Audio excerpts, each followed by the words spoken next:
Hi, this is my second video on YouTube.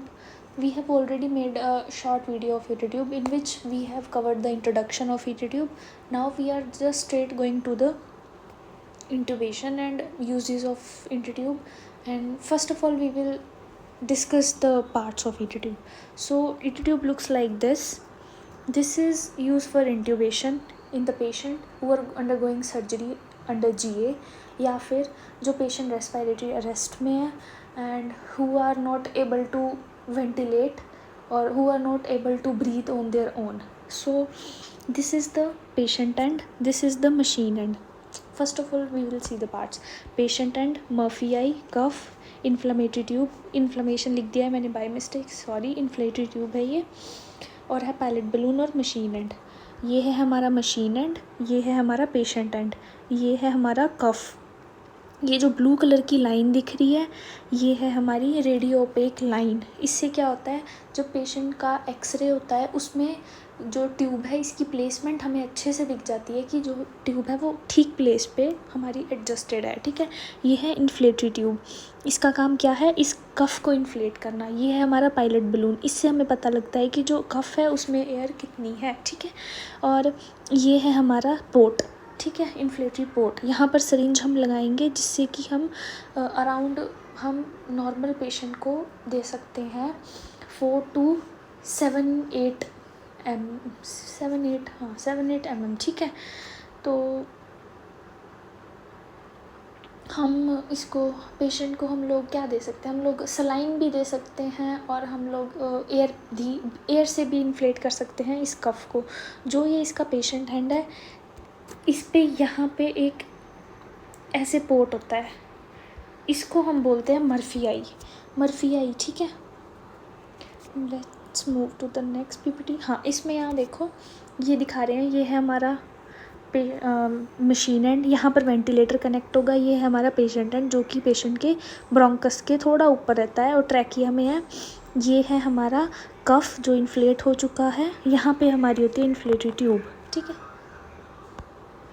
अब है techniques of intubation. Technique देखेंगे हम कि हम इंट्यूबेशन के लिए क्या टेक्निक यूज़ करते हैं. सबसे पहले इंस्ट्रूमेंट, जो 2 इंस्ट्रूमेंट यूज़ होते हैं वो है laryngoscope and the second one is obviously ET tube.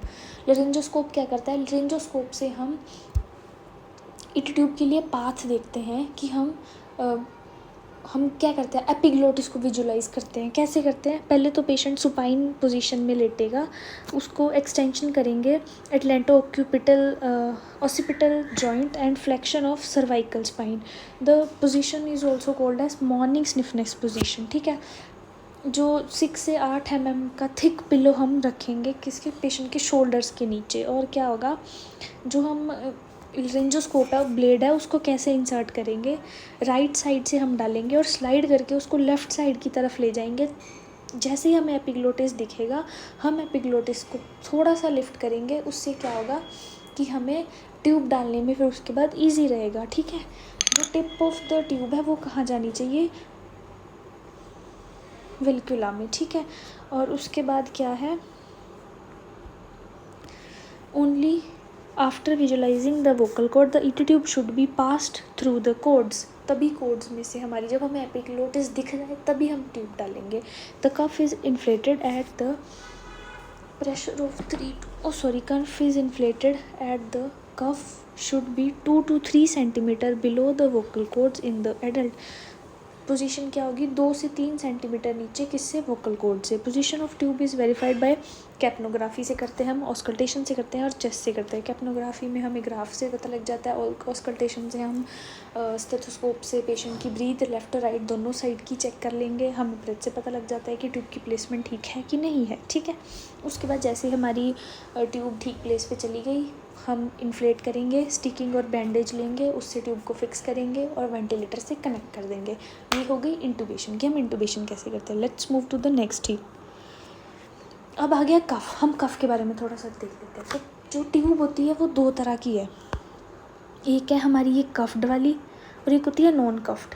अब इस कफ का क्या काम है, कफ का काम है लीक प्रिवेंट करना. ठीक है, और एस्पायरेशन प्रिवेंट करना. यूजुअली 4 से 8 ml एयर हम रिक्वायर करता है कफ इन्फ्लेट करने के लिए। During cuff inflammation ensure the cuff pressure remain 15 से 25 mmHg।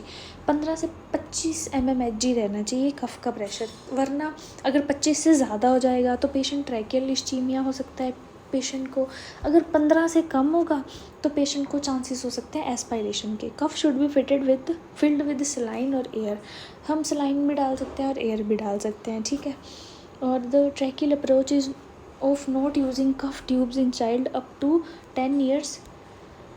Do not hold the true preventive practice. 10 साल से ज़्यादा जो बड़े बच्चे होते हैं उनमें हम कफ ट्यूब ही यूज़ करते हैं, उनमें हम नॉन कफ ट्यूब्स नहीं यूज़ करते हैं। नॉन कफ जो ट्यूब होती है वो ज़्यादातर 10 साल से छोटे बच्चों में यूज़ होती है।